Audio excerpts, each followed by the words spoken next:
Today, we'll be looking at Imani, and, I gotta say, there's a lot to look at. Oh no. Have you no respect? What did I do? Wait, are you jealous? Are you mad because I just... No. You know I'm only doing it as a joke for the video, right? Is this really happening right now? Are you for real? I'm not a patient woman. Clearly. Mind your tone. Look, I just need to spice up the video in some way. My subscribers clearly expect me to mention Imani's figure. I can't disappoint them. Today is a good day to die. Whoa, honey, let's not jump to conclusions here. Just put the gun down.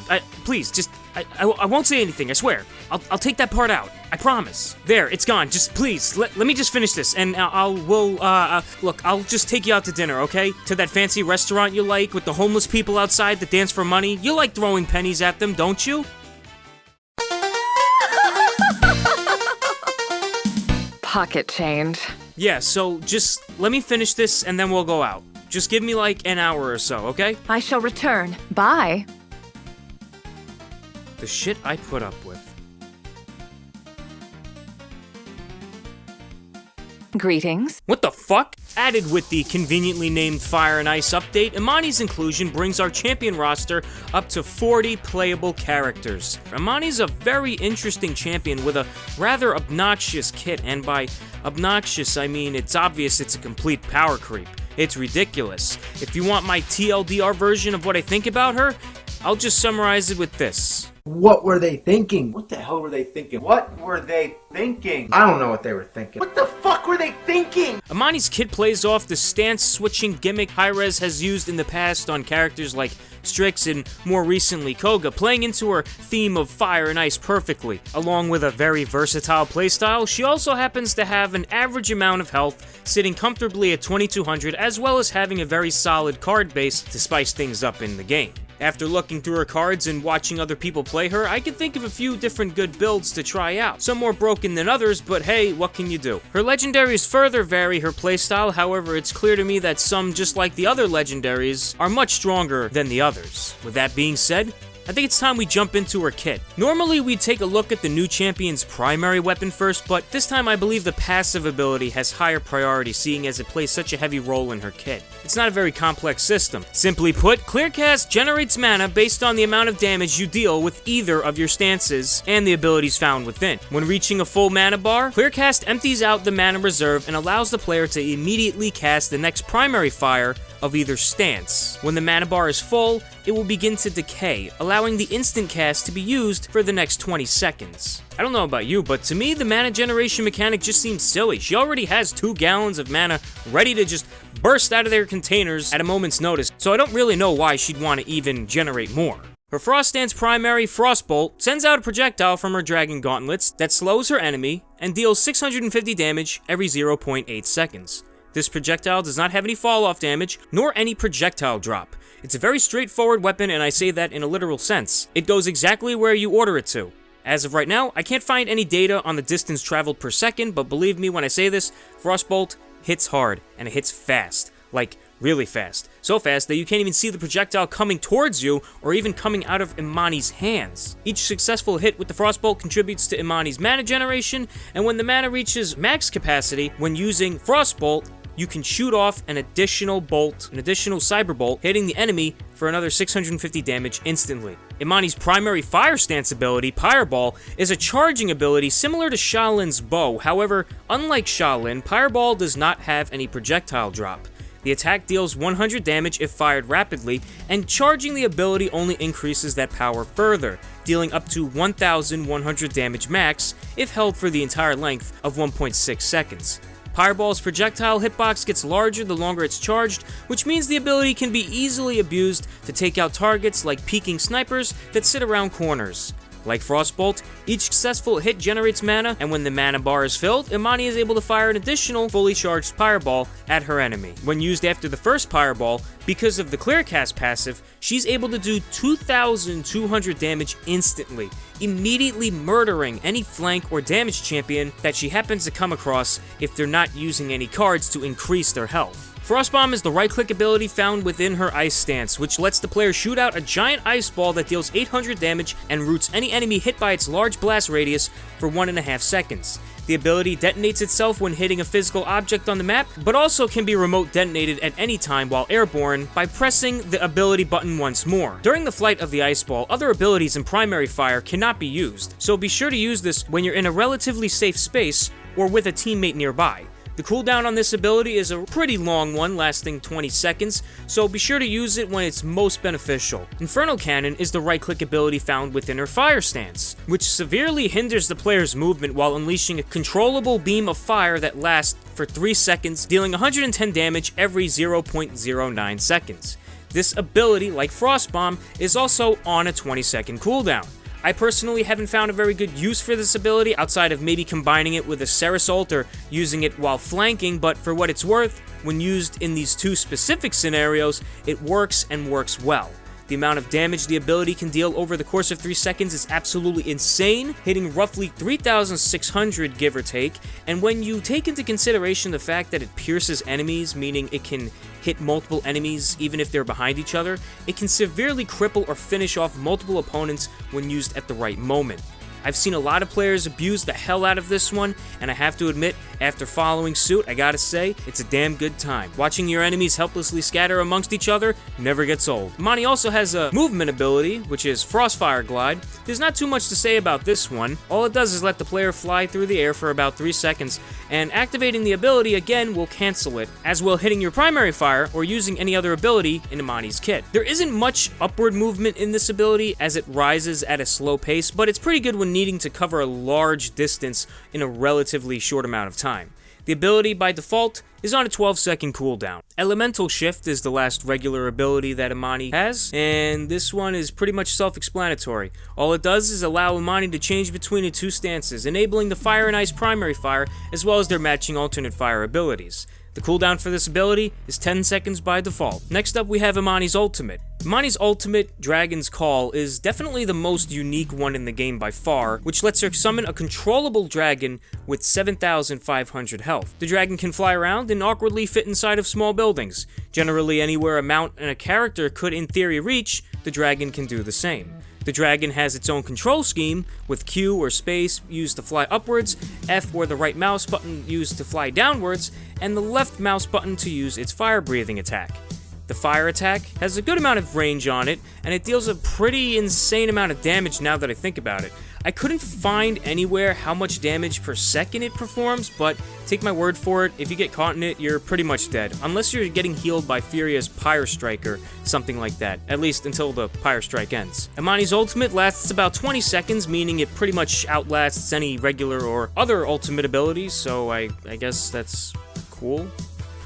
Kind of broken though when you think about it. Anyway, let's take a look at the rest of her kit, starting with her legendaries. The first legendary we'll talk about is Splitting Ice. Splitting Ice turns Frostbolt into a chain link attack, kind of like how Grok's right click bounces between enemies. However, Splitting Ice only bounces to one additional enemy instead of many, dealing reduced damage as well. I don't know why Hi-Rez doesn't tell us how low the reduced damage is, so I had to go into training mode to find out for myself. I know I'm going off on a little tangent here, but I hate this shit. Tell us how much it is instead of being vague. Anyway, after testing it, it turns out that when the Frostbolt hits another player, it deals 350 damage. This, of course, would be lowered if the enemy has purchased Haven, but still, it's a very useful ability when playing on maps with narrow paths and small enclosures. Not only does the projectile bounce off of other players, but it bounces off of buildables as well, such as Ying's Illusions and Barracks Turrets. Also, every time it hits an additional enemy, the ult charge is increased as well. So just keep that in mind when you're trying to, get your ultimate out. The second legendary, Pyromania, makes every third pyreball you hit explode into an AoE attack that damages nearby enemies. Again, I had to check for myself to see how exactly useful this legendary is because, Hi-Rez doesn't tell us anything. And after screwing around with it in the training mode, I gotta say, it's pretty good. Maybe a bit too good for its own good, though. I could see a lot of people picking this one if they happen to find themselves on smaller maps like Team Deathmatch and maybe certain Onslaught maps. And also, I could see this being a very good choice for anybody that can't can't really hit their shots too well, because at least if you hit 2, the third one will damage somebody, even if it's remotely close to them. Both Splitting Ice and Pyromania make effective use of being able to hit multiple targets. However, I feel that Splitting Ice would be a better choice in the long run. Pyromania's damage is dictated by how long you charge your attack for, unlike Splitting Ice that just uses Frostbolt's base damage. Like I said, I think Frostbolt would be a more useful legendary, especially in more open maps, but what do you think? Which one do you prefer? Let me know in the comments section. The last legendary we'll look at is a bit different from the others. Mana Rift creates a ring of mana around you that generates mana if you stand still for 2 seconds. Leaving the ring of mana destroys it. At first, I didn't really think this legendary would be a good choice. Having to sit still in a game like Paladins just screams, "I'm over here, come kill me, look how defenseless I am." And I thought that until I realized when and where to use it. Behind corners, behind enemy lines, and behind your tanks, most importantly. It's definitely not a frontline legendary like the other two, but it's still another option Imani has to output more damage than she normally would. I don't think it's necessarily better than one of the other two legendaries, but still it's a strong one nonetheless, and I'm sure it'll be used quite often with certain builds. Alright, that's it for her abilities. Now it's time to take a look at the cards available for her deck. Just like my other champion reviews, I chose 5 of what I think are her best and most valuable ones, so if you think I missed something important, let me know in the comments section which one it is and why you would use it over one of mine. The first card I chose would be Swift Seer. Now, this one increases your movement speed by 20% each level when using Infernal Cannon. This card is actually pretty insane. Normally while using Infernal Cannon, you're practically immobile. Running Swift Seer at 5 completely cancels that. This card is incredibly important if you're looking to flank with her cannon, which, believe me, works wonders if you haven't guessed already, and I'm not entirely sure if it's a glitch or something, but when using Swift Seer, you basically can fly while doing so I guess in a way it's also another movement ability. If you ever wanted to roleplay as a Vietnam-era fighter jet letting loose some napalm on those Charlies down below, now you can. I can't count how many times I've taken people by surprise doing this, but every time I do it, God, it's just so fucking fun. Even when on ground level, being chased by an extremely long, high-damage fire spout is absolutely terrifying. It's actually really hard not to kill anybody while using this card. So, if you want to boost your elo or something, and you want to get some free easy wins to get that Grok skin in ranked, I highly recommend using it. The second card would have to be Pyretic Momentum.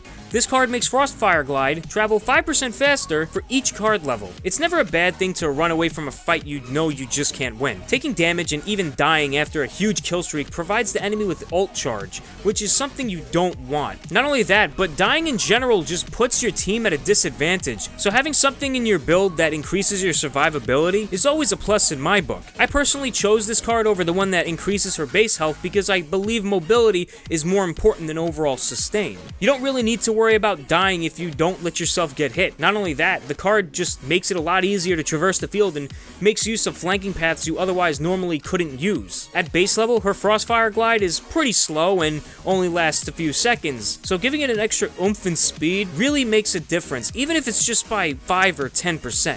The third card on the list would be Elemental Barrier, which allows you to heal yourself for 100 health each time you use your elemental shift. Unfortunately, sometimes we can't help but just get hit by other players. In some cases, we can't rely on our healers, sometimes they aren't around, and in the worst case scenario, we don't have one at all. That's where Elemental Barrier comes in. By maxing this card at 5, along with Affinity, which I will get into later, we end up with a very reliable healing method once every 5 seconds. Even without Affinity in our deck, being able to just gain back 500 health when maxed out on demand is pretty fucking dope. It's not that much when compared to other self-healing abilities, but regardless, if you're going to be switching stances often, why not benefit from it? The fourth card on the list is Permafrost. This one increases the root duration of Frostbomb by 0.2 seconds for each card level. I mean, I don't even think I need to explain this one. Freezing your enemies in place longer gives you and your team more opportunities to kill them. If you ever feel like being the biggest asshole in the match, run this at 5.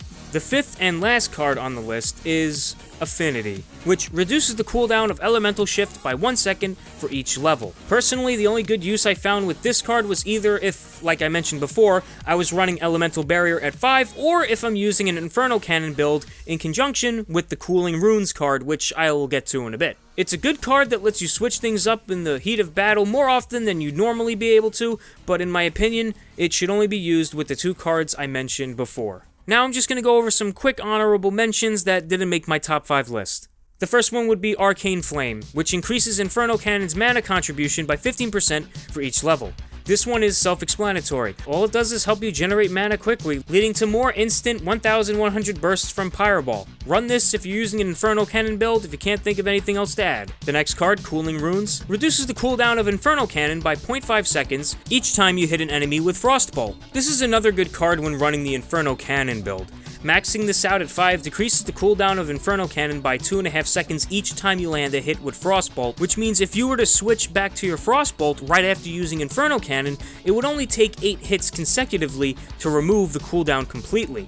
And with how fast Frostbolt travels, that shouldn't really be hard to accomplish. Overall, it's just another useful card that I've seen some people run, and one I've run myself that has helped me out in a few tight spots. Elemental Grace is another good card, which grants you a 100 HP shield for 3 seconds when you drop to or below 50% health. For every additional level you build onto this card, you gain an extra 100 health that goes towards the shield. If someone happens to get the jump on you, Elemental Grace really does work. It's not something that I run maxed out, but I think it's a safe choice to add this to a deck if you just can't think of anything else. So we got all the information out of the way. Now the question is, how do I feel about her? Well, if I'm gonna be honest, I think she's just a bit too strong in a few areas of her kit, starting with her health. I don't think someone with this much versatility and burst damage should be running around with the average amount of health at 2200. In my opinion, it should be lowered to 2000 like Leon, another high burst damage champion. As for her legendaries, they all do one thing, increase her overall damage potential, even if they all affect her differently. I would have liked to see at least one legendary change things up a bit, instead of each one of them buffing her directly. It's very unlikely anything will be changed about her legendaries this early into her release, but if it were up to me, I'd leave Mana Rift alone but change Splitting Ice and Pyromania. Maybe instead of Frostbolt bouncing between players, her primary fire could just slow down enemies like it normally would. I just don't think it's fair to have Imani with her high amount of burst potential running around, left-clicking everybody, slowing them down, and having the ability bounce to another player. It's just ridiculous. And as for Pyromania, maybe instead of turning the third Pyre Strike Ball into an AoE burst damage ability, it could just apply a burn effect on the enemy, just like how Frostbolt applies a slow. I just think her legendaries are too strong for her current kit. The only other thing I could think of that I would be okay with is if they kept the legendaries as they are, but locked the opposite stance completely from her kit. In the end, if this were the case, using Splitting Ice would still let Frostbolt bounce between players, but she'd be locked out of her fire stance, and with Pyromania, vice versa. As for Imani's ultimate, the dragon moves pretty slowly and has a relatively large hitbox, meaning with enough team effort, it can go down easily. Even so, at times this ability can just feel really cheap, especially when an enemy uses it towards the end of a round while pushing a payload or capturing a point. Do I think the dragon can ever be balanced properly? I don't know. While writing this script, Hi-Rez came out with a hot patch to adjust some balance issues with Imani, lowering the length of the ultimate from 25 down to 20 seconds, so I guess that's a step in the right direction. It just lasted way too long in my opinion, and I'm glad to see it lowered. It wasn't really that fun to have to run away for almost half a minute as soon as the dragon came out. Hopefully this nerf works out okay. Also, something else that I wrote down that I wanted to see adjusted that happened to be adjusted before recording the script was her ult charge rate. Prior to the nerf, an average Imani player could have the dragon out in less than a minute. Like, it was absolutely insane. It's like every time a team fight happened, all of a sudden the dragon came out. I'm just very glad that the ultimate charge received a nerf as well. One of the other things I mentioned in a few other videos, I think, was my disappointment with Clearcast, her passive ability. Like I mentioned in the other videos, I like passive abilities, but not when they promote brain-dead gameplay and reward players with definite buffs. Being able to burst down someone for 2200 damage with Fireball and Clearcast should not have ever made it to the live server in my opinion.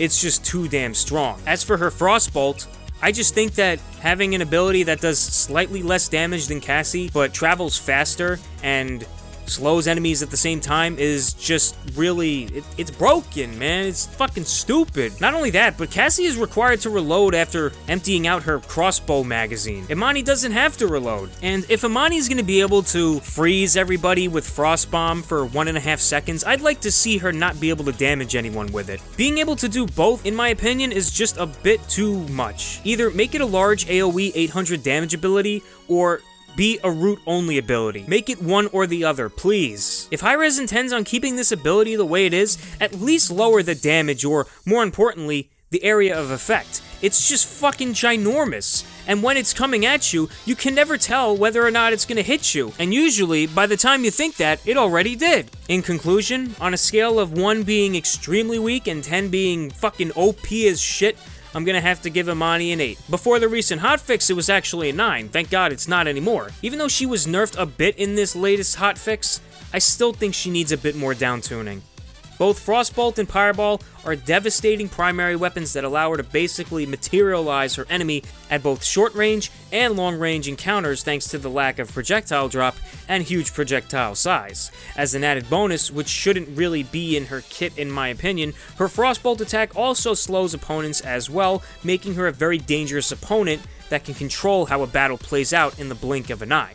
Her passive ability allows Imani to do a huge amount of burst damage, something that I wish wasn't there in the first place because, like Hi-Rez said, they're trying to get rid of the burst meta, and Frostbomb is diabolically evil when you're trying to chase down enemies that are fleeing or when you just feel like trying to be a major pain in the ass. Her Infernal Cannon simply eradicates, no, melts anyone that comes into contact with it, and Frostfire Glide is a decent get out of dodge or flanking ability. And finally, her ultimate Dragon's Call is without a doubt the most controversial update that I ever seen Hi-Rez add to a champion, and I personally believe that it may never be in a truly balanced state. But again, we'll just have to see how it plays out. Maybe I'm wrong. I've been wrong before. Maybe I'm wrong again. Her cards really up her game, leading to some crazy shit like the Infernal Cannon build, and finally, she's as thick as a brick house, which is something that's always welcomed by me and a lot of the community. I'm not really sure how long it'll take to properly balance her, but with enough feedback, I'm sure we can get close to it at some point. That's it for this week. What do you think about Imani? Is she broken? Do you agree with my suggestions?